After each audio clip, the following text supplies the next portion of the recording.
Something is happening in China that most people in the West have no idea about.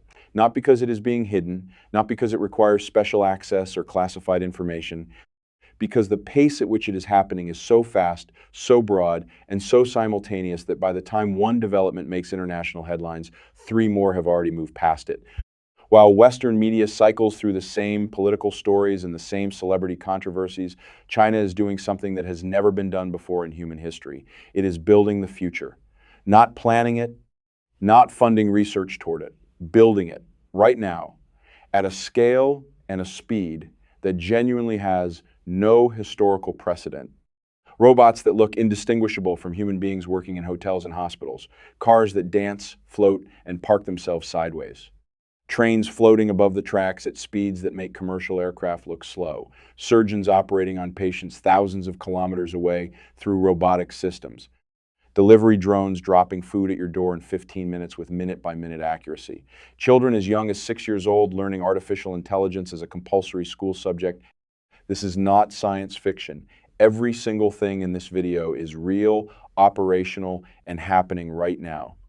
And by the time this video ends, you will understand why the gap between what China is building and what the rest of the world is currently capable of is wider than almost anyone in Western media is willing to say out loud. Let us begin with something that sounds completely ordinary: ordering food. In most countries, ordering delivery means waiting 30 to 45 minutes, hoping it arrives warm, and tipping a driver who fought through traffic to reach your door. China decided that entire system was inefficient and replaced it. A company called Meituan has built a network of delivery drones operating across multiple Chinese cities that can bring food to your door in 15 minutes. Not approximately 15 minutes, accurately to the minute. Over 300,000 deliveries have already been completed through this network. That is not a pilot program. That is not a test. That is a fully operational delivery infrastructure serving real customers every single day. In rural areas, the scale becomes even more significant. JD.com operates agricultural delivery drones capable of carrying between 5 and 30 kilograms of cargo. The company describes them as pickup trucks in the air, and the description is accurate. Villages that previously had no access to fast, reliable delivery now receive packages through autonomous drones that navigate rural landscapes without human operators. Communities that infrastructure spending never reached are now connected to the same logistics network serving urban centers. But the drones are just the beginning of what China has built in the sky. This year, 15 million new cars in China will roll off production lines with fully autonomous driving capability built in as standard, not as an optional extra, not as a premium package, standard. That represents 2 out of every 3 new vehicles manufactured in China in a single year. The car that illustrates what this actually means in practice is called the GUA-1, and calling it a self-driving car misses the point entirely. The GUA-1 does not just drive itself. It thinks, it communicates. It has an artificial intelligence companion called Simo that operates less like a navigation system and more like a genuine co-pilot that understands context, responds to natural conversation, and makes decisions in real time based on a continuous stream of sensor data. Here's the specific capability that makes people stop and stare when they hear it for the first time. You can be standing outside your car up to 2 kilometers away and tell Simo to come and collect you. The car will navigate public roads, handle intersections, manage other traffic, and arrive at your location without any human input from the moment you give the instruction to the moment it pulls up beside you. The hardware running this is not modest. Dual NVIDIA processing units delivering 508 trillion operations per second of computing power. 11 high-definition cameras covering every angle around the vehicle. 12 ultrasonic sensors. 5 separate radar systems. More sensing capability than many military drones currently in active service. The car parks itself, changes lanes independently, avoids obstacles in real time, reads traffic signals, and handles unprotected left turns in dense urban traffic, which is considered one of the most demanding scenarios in autonomous driving because it requires predicting the behavior of oncoming vehicles, pedestrians, and cyclists simultaneously. But if you think the GUA-1 represents the outer edge of what Chinese automotive engineering can do right now, you have not seen the BYD Yangwang U8. The Yangwang U8 is an SUV, a vehicle you can buy today, and it does things that should not be physically possible for a road vehicle. 4 independent electric motors, 1 at each wheel, capable of operating in completely opposite directions simultaneously. This gives the U8 the ability to execute a full 360-degree rotation in place without moving forward or backward a single centimeter. You sit stationary and the car spins around you like a turntable. It is called a tank turn, and watching it happen on a normal road surface is genuinely disorienting because your brain does not have a reference category for a full-size SUV doing this. But that is not even the capability that generates the strongest reaction. The U8 can enter water, not accidentally, intentionally. It can drive into standing water nearly 5 feet deep, seal itself, and float. Once floating, the wheel motors create enough thrust through controlled spinning to propel the vehicle through water at 3 kilometers per hour. It can maintain this for 30 minutes. This is not a modified vehicle. It is not a special edition. It is the production version of a car you can walk into a dealership and purchase. A vehicle that drives on roads, rotates in place, and navigates floodwater under its own power. The IM Motors L6 adds a different capability to this picture. Its four-wheel steering system and independent motor configuration allow it to slide horizontally into parking spaces, reducing the turning circle required for parallel parking to less than 5 meters. That is roughly half the space a conventional vehicle needs. In cities where parking space dimensions have not changed in decades, this is not a party trick. It is a genuine solution to a genuine daily problem for millions of urban drivers. And then there is the BYD Yangwang U9, 0 to 100 kilometers per hour in 2.36 seconds. That number requires context to land with its full weight. A Lamborghini Huracan does it in 2.9 seconds. A Ferrari SF90 does it in 2.5 seconds. The Rimac Nevera, currently the fastest production electric vehicle ever built, does it in 1.97 seconds and costs over $2 million. The Yangwang U9 sits in that company at $236,000, less than half the price of the Ferrari and roughly 1/10 of the Rimac. But the specification that stops every automotive engineer who encounters it is not the acceleration figure. It is the suspension system. BYD calls it DESIS X. It uses individually controlled actuators at each corner of the vehicle capable of extending or compressing 50 milliseconds after receiving a command. That is faster than you can blink. Much faster. The practical result is a car that can lift individual wheels independently, hop over obstacles, and in the demonstration that made the footage go globally viral, dance. The U9 can synchronize its suspension movements to music, producing a rhythmic hopping and swaying motion that looks choreographed because it is choreographed. A 1,287 horsepower supercar performing a routine to a beat. At 496 kilometers per hour in testing, the U9 currently holds the production car speed record. The fastest Chinese vehicle ever built is also the fastest production car in the world. BYD became the first automotive manufacturer in history to produce 10 million new energy vehicles. They achieved this milestone while pricing their performance flagship at a level that undercuts European supercar competition by margins that should not be commercially sustainable. And yet, the manufacturing scale that BYD operates at makes it not just sustainable but profitable. 85% of Chinese consumers report being fully comfortable riding in an autonomous vehicle. The equivalent figure in America is 39%. The gap between those two numbers is not just a difference in attitude. It is a difference in what the population has been exposed to and what they have learned to trust through direct experience. China is not more comfortable with autonomous vehicles because of cultural difference. It is more comfortable because its citizens have been using them for long enough to form opinions based on experience rather than speculation. China is testing autonomous taxi services across 19 different cities simultaneously, 16,000 test vehicles, 32,000 kilometers of designated roads, an ecosystem of autonomous transportation at a scale that makes the testing programs in any individual Western city look like a single lane on a 6-lane highway. Charging infrastructure that makes the range and time objections to electric vehicles essentially obsolete has arrived alongside this. BYD's current charging system delivers enough power in 5 minutes to add 400 kilometers of range. 5 minutes for 400 kilometers, that is faster than a conventional petrol fill at most stations when you factor in payment time. The company describes it as a 1 megawatt charging system, delivering 1,000 times the power of a standard phone charger in a package that fits in a standard charging bay. For the first time in the history of electric vehicles, the charging comparison with petrol does not favor petrol. It favors the electric car. The trains deserve their own moment because the numbers involved make most other transportation statistics look modest. China's magnetic levitation train program has produced vehicles that travel at 404 miles per hour in operational conditions. In testing, prototype systems have reached beyond 620 miles per hour. 620 miles per hour. Commercial aircraft reach approximately 570 miles per hour at cruise altitude. A train running in a vacuum-sealed tube in China is outrunning planes. Beijing to Shanghai by this system takes 2.5 hours.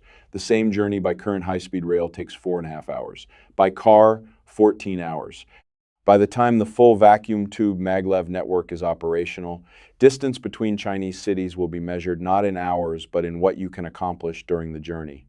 The physical sensation of traveling at these speeds in a sealed train requires no turbulence management, no altitude adjustment, no weather routing. The ride is smoother than sitting in a chair. You simply arrive. Here is where the story stops being about products and starts being about something much larger. This year, Beijing made artificial intelligence education compulsory for every child from age 6 onward.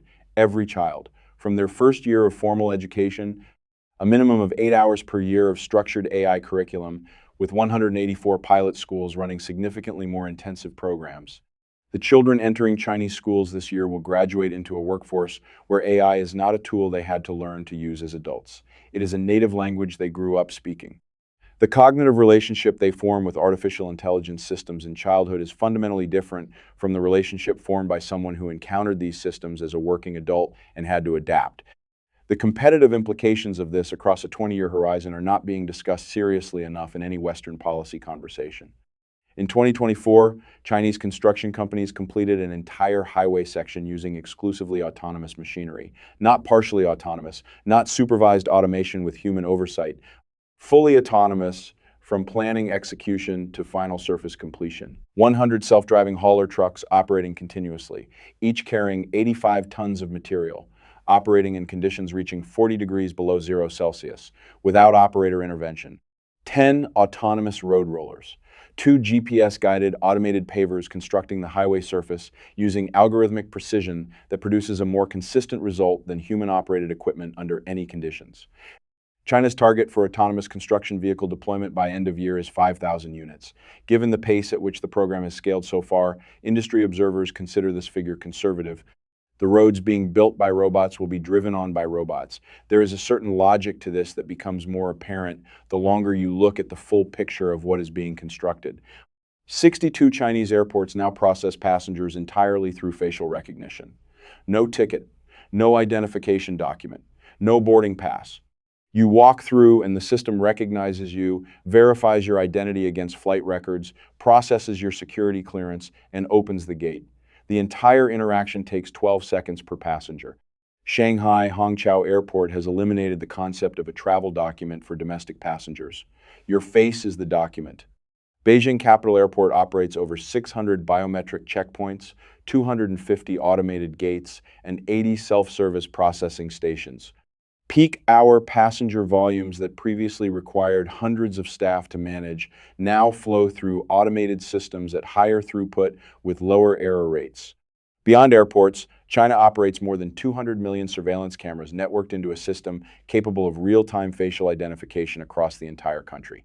The Skynet program, as it is officially designated, can identify any individual in any camera frame within seconds and cross-reference that identification against databases covering criminal records, travel history, financial records, and behavioral patterns. The technology raises profound questions about privacy, civil liberties, and the appropriate limits of state surveillance capability that deserve serious discussion. What is not debatable is the technical capability itself. It works at a scale and with an accuracy that no other country has matched. Law enforcement officers in some Chinese cities wear AI-equipped helmets that scan crowds in real time and flag individuals matching profiles in law enforcement databases. The officer does not need to run a check. The check runs continuously from the moment they enter a public space.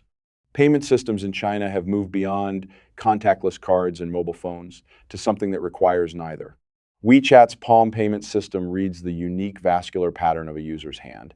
The network of veins beneath the skin surface is more distinctive than a fingerprint and more difficult to replicate. The scan takes milliseconds. The transaction completes without the user removing anything from a pocket or bag. More than 1,500 retail locations have deployed the system. Universities use it for campus payments. Transit networks use it for fare collection. The error rate across millions of transactions is less than 1 in a million. The trajectory of this technology points toward a future where carrying any payment device at all becomes optional for anyone enrolled in the biometric system. You walk into a store, collect what you need, hold your hand over a scanner, and leave. The infrastructure of payment, the wallets, cards, phones, and PIN numbers that currently mediate every commercial transaction becomes unnecessary. Now we reach the part of this story that generates the strongest reactions. And for good reason. X Robots operates a manufacturing facility in China that produces humanoid androids. Robots built to look and move like human beings with a level of physical fidelity that makes the distinction genuinely difficult to maintain at close range. Each unit takes approximately 1 month to produce. Every detail is individually crafted. The skin surface replicates human pore structure. The eye mechanisms produce natural moisture and movement. The facial actuation system delivers 140 distinct expressions covering the full range of human emotional communication. The price per unit sits at approximately $280,000. X Robots has already produced over 200 units and is currently manufacturing at a rate exceeding 500 units per year from a dedicated facility built specifically for this production scale. These robots are not in storage or on display. They are working. Hotels, science museums, government information services, schools. They answer questions, provide directions, deliver information, and conduct basic administrative functions. In most of the environments where they operate, visitors who were not informed in advance that they were interacting with a robot have reported not noticing. The company has also produced robot versions of historical figures: Albert Einstein, Stephen Hawking, Thomas Edison. These units can discuss the life and work of the person they represent, answer questions, and engage in extended conversation based on historical records. The first robot museum in China houses these figures and allows visitors to have conversations with versions of people who died decades or centuries before the technology that enables these conversations existed. The implication that sits underneath all of this is not comfortable, but it is real. Within a relatively short time horizon, the visual and behavioral distinction between a human being and a humanoid robot in a professional service environment will become unreliable to an untrained observer.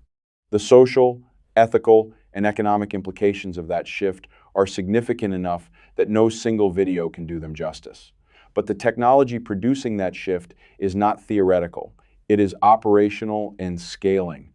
The Unitree G1 is a humanoid robot that costs $16,000. Stand it next to the humanoid robots produced by American and European companies, and the price comparison is so stark it changes the terms of the entire conversation about when this technology becomes accessible. Western humanoid robots with comparable capability are priced in the hundreds of thousands. The G1 is $16,000 and falling. It stands 1.32 meters tall, weighs 35 kilograms, has 23 articulated joints, and moves with a naturalness that consistently surprises people who encounter it for the first time. It walks, runs, climbs stairs, opens doors, manipulates objects, and performs complex physical routines with stability that does not degrade over extended operation. The Unitree Go 2, the robotic dog platform from the same company, extends the capability profile in a different direction, weighing 15 kilograms, running at speeds exceeding 11 miles per hour, capable of backflips, cartwheels, and adaptive locomotion over irregular terrain. Equipped with 360-degree LiDAR sensing with effective range down to 5 centimeters, voice command recognition powered by GPT integration.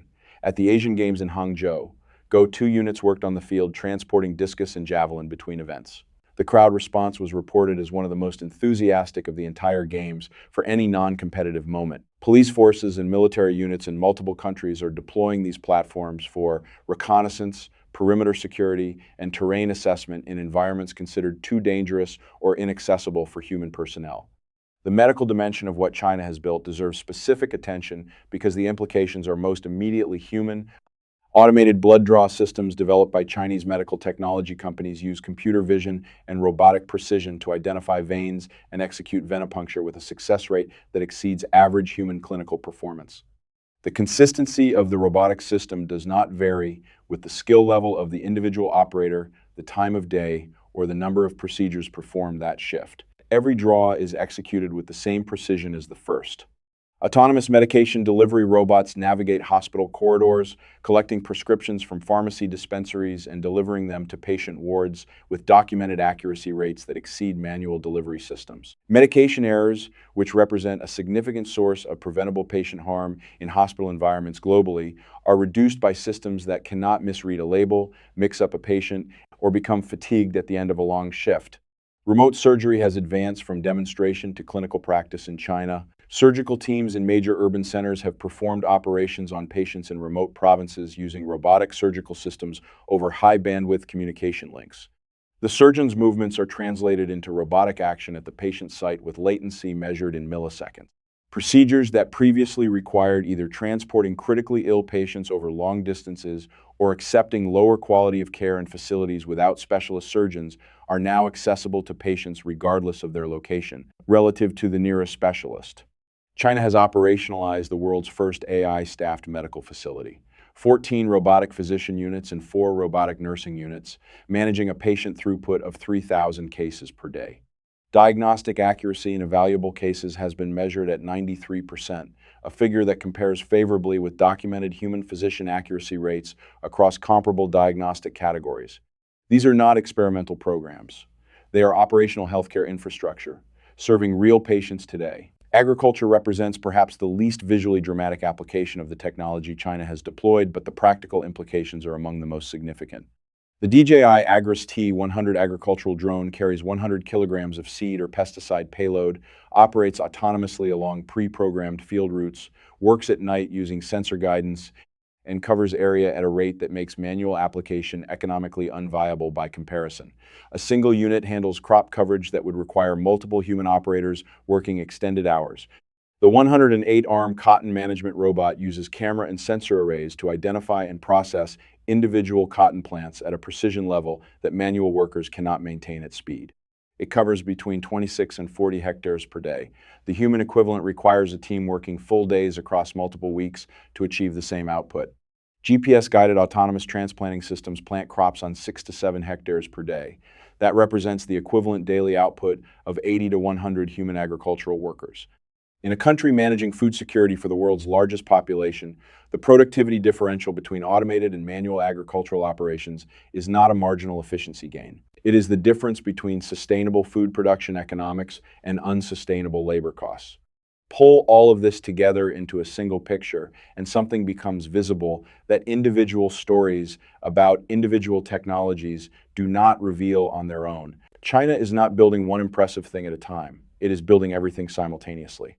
Autonomous vehicles and humanoid robots and delivery drones and magnetic levitation trains and facial recognition infrastructure and AI medical systems and agricultural automation and orbital space stations and quantum communication networks, all at the same time, all at scale, all with the full weight of state policy and state investment behind them. This is not the output of a single company or a single sector or a single government program. It is the output of a national industrial strategy that identified the technologies that will define the next 50 years, committed to leading in all of them simultaneously, and has been executing against that commitment for long enough that the results are now visible in the daily lives of ordinary Chinese citizens. The delivery drone bringing food in 15 minutes, the car that floats through floodwater, the robot that draws blood with more consistency than a trained nurse, the train that moves faster than a commercial aircraft, the child learning artificial intelligence in first grade. These are not separate stories about separate technologies. They are the same story told from different angles. The story of what a country looks like when it decides the future is not something that happens to it, but something it builds. The question for the rest of the world is not whether this is happening. The evidence is too extensive and too public for that question to be genuinely open. The question is what response is appropriate, what timeline is realistic, and whether the gap that is open between what China has built and what comparable Western investment has produced is closable in the time available. Those are questions that governments, companies, and citizens in every country outside China need to be asking with more urgency than they currently are. Because the future is not coming. It is already here, and it has an address. If this gave you a clearer picture of something most people are only seeing pieces of, hit the like button. It makes a genuine difference to whether this reaches people who need to see the full scale of what is happening. Subscribe and turn on notifications because this story is moving faster than any single video can document, and we will be covering every major development as it breaks. Drop a comment and tell me honestly which part of this surprised you most. I read every single one. See you in the next one.